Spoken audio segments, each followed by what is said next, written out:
Hi boys and girls, it's Jilly. It's Wednesday, so that means it's time for art class. Today we're going to look at a painting by one of my very favorite artists, Gustav Klimt. Can you say Klimt? Good. The painting is called Flower Garden. And if you notice, it's in a pyramid shape. And it has some very big white flowers and some yellow and orange flowers, some pink flowers, and in the very middle, some blue flowers so that your artist eye goes right to the middle. If you close your eyes and open them quickly, your eyes should go right to the blue. That was Gustav's trick. We are going to start by doing the background. If we look at our picture again, you'll see that there's lots of blues and greens in the background. There's some blue-green at the top, some greenish yellow at the bottom, and green in the middle. So we'll start with some green. In my paint palette today, I have green and blue and white with a surprise underneath, red, orange, and yellow. Do you spy my colors? I'm going to start at the top with my fluffy brush. Get a little bit of green, and I'm going to do something called smushing. Do you remember that, you guys? It's also called stippling, but I like to say smush because your brush makes a smush noise. It doesn't have to be super dark, but you want the whole page covered. Very wiggly. So when I start to run out of green on my brush, you got it, I'll get a little bit more. And I'll smush and I'll smush and I'll smush. Remember, you want to cover the whole background because it's a close-up of a garden. Gustav Klimt didn't just stand near a garden and paint what he saw. He zoomed in with his artist eyes and really looked closely. Today it's okay if you use kind of a lot of paint in the background because I have a surprise for you. We're not only painting on this paper that's on the easel, we're also going to be painting on some circles. You got it. I cut out some yellow circles, some orange circles, and some white circles. I have big ones, medium circles, and small circles. Back to the background. Here I go, smushing and smushing, filling that background in. Can you imagine if you were looking very closely at a garden? You would see lots and lots of green, right, from the leaves. And the sky might be reflected in it a little bit. Do you see how I'm going all over the page with my green, boys and girls? Doing my smushing. Is it starting to look like grass or leaves? It should be. So I'm smushing and I'm smushing and I'm smushing and I'm smushing. I really like to smush. Now I'm not washing my brush. I'm very carefully dipping it in the, you got it, the blue. Very carefully in the blue. I'm putting some of that blue up here. So maybe it's the sky reflecting in the garden. Or maybe I'm going to take a little more blue. The blue, oh, that's too much. Going to put some back in the paint palette. Maybe it's just a trick that Klimt used to make it look darker. A little bit of a darker green in the close-up of his garden. All right, the blue has moved on. Now I wanted to use some yellow, but if I put yellow on here with blue and green, I'm not sure it will do what I want it to. So here comes the water. That looks like blue Kool-Aid. Don't drink it. It's very important to dry it off. So grab right onto your bristles. Make sure they come off nice and clean. Okay, this time I'm going to take, I'll show you the picture again. if you look very carefully at the bottom, it's a little greeny and yellow in that grass. I'm going to take the smallest bit of yellow. That's too much. I'm going to tap it off and do some smushing down here. You might notice it's getting a little very much yellow, and I do not want it very much yellow. Can you guess what I might do next? That's right. I'm pretending that I can hear you guys in the art room at Bethlehem Children's School. I'm taking a smidge of green and going over the yellow, so it's showing up, but not too much. You could do this with oil pastels. You could do this with watercolors.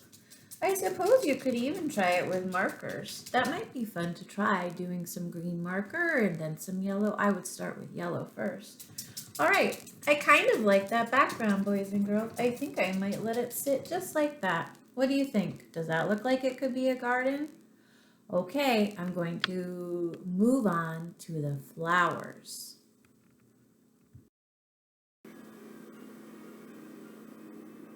If you notice, boys and girls, the flowers at the top are very white and they have the smallest bit of blue.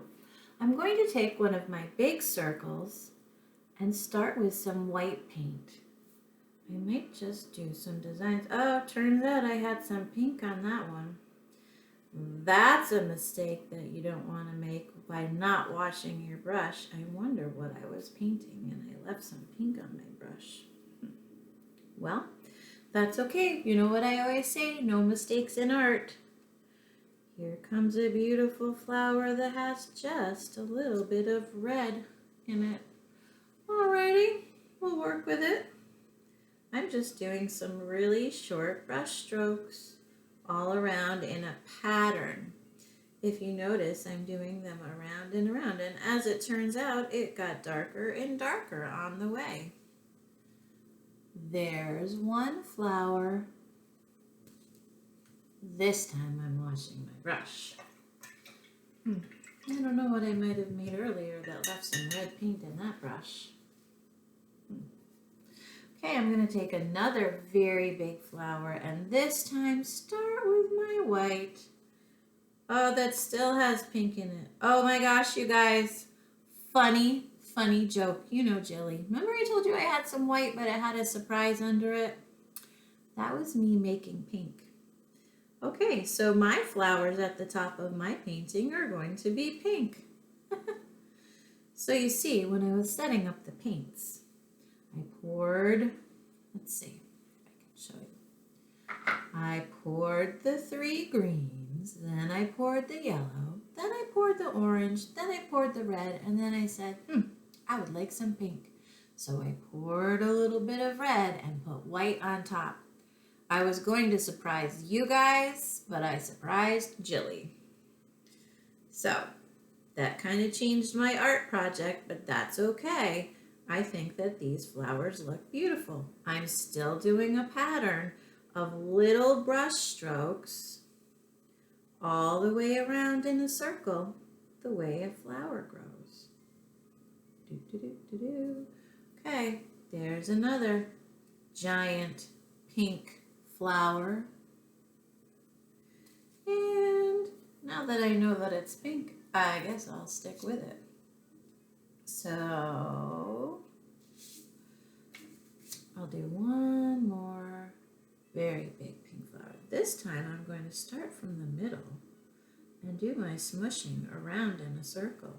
Do you see I'm holding my brush up and down? Smush, smush, smush, smush. There's a lot of smushing going on in this flower. Smush, smush, smush, smush, smush, smush. Now that's very red. I need some more white. If I add white to my red, what will it turn? That's right, pink. Here I go, around and around and around and around. That's a very red flower. Alrighty. I think that looks pretty good. I'd still like a little more white. White, white, white, white, white, white, white, white, white. Going around and around and around and around and around and around and around and around. Oh, I like a pink carnation. Another flower. This time I'm washing my brush a lot. Wash and wash and wash and wash and wash. Wash and wash. Tap, tap, and dry it really well. Now I think in the middle, if you remember, boys and girls, do you remember that I showed you that this painting has some blue flowers in the middle?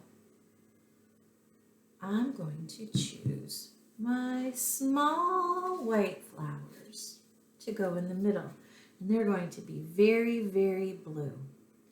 I'm going to do dot, dot, dot, dot, out, dot, dot, dot, dot, kind of a pattern. Remember, I told you Gustav Klimt loved patterns.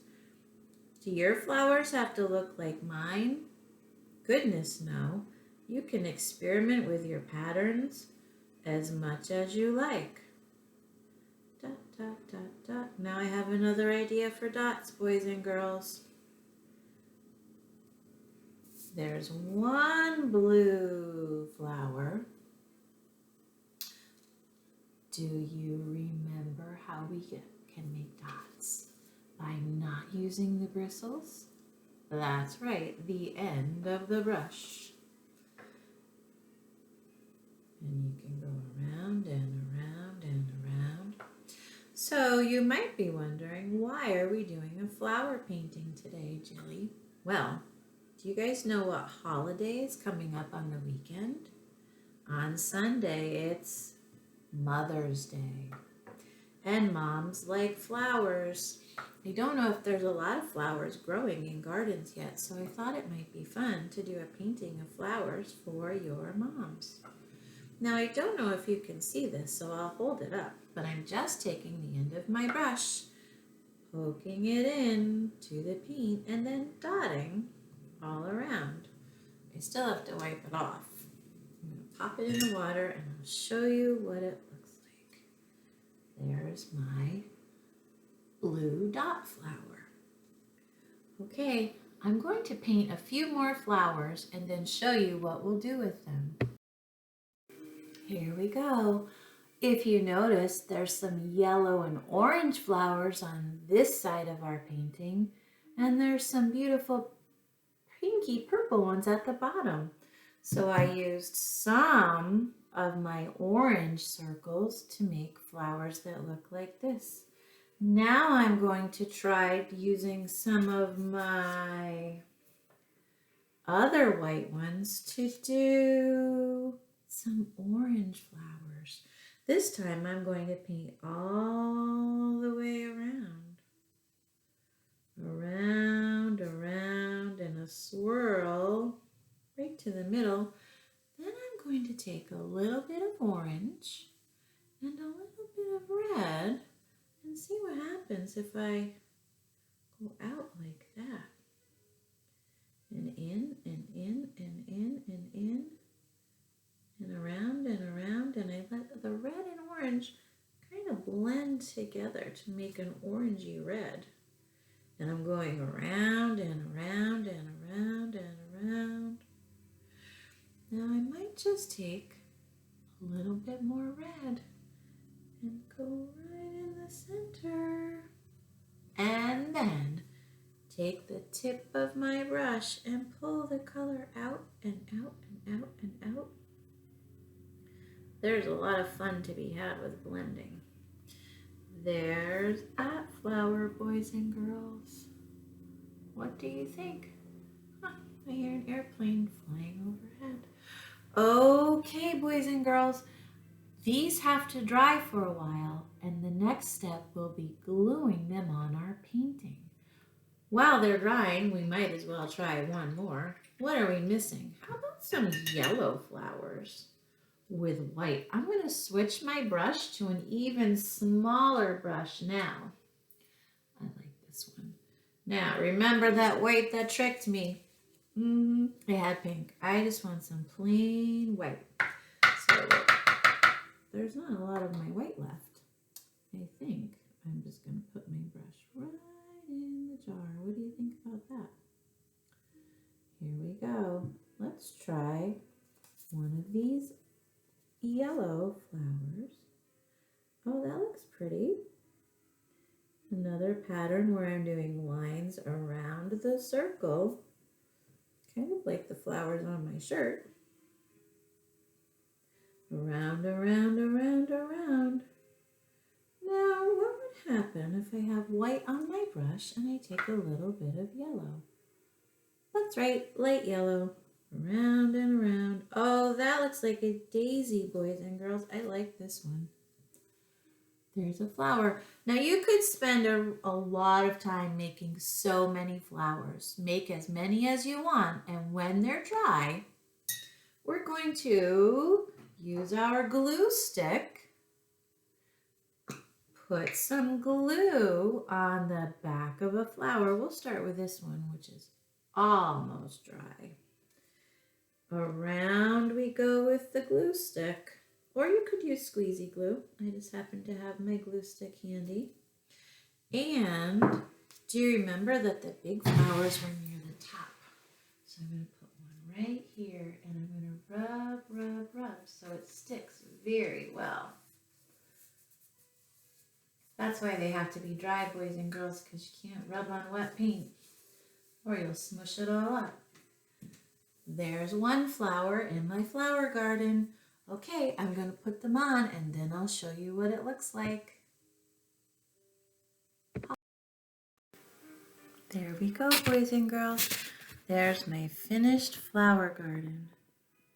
There's blue flowers in the middle and some pink at the top. And if you wanted to, you could fill it with more and more flowers. I like that I stuck some underneath some so they look like they're growing all together. I hope you have fun with this project. Happy Mother's Day, moms!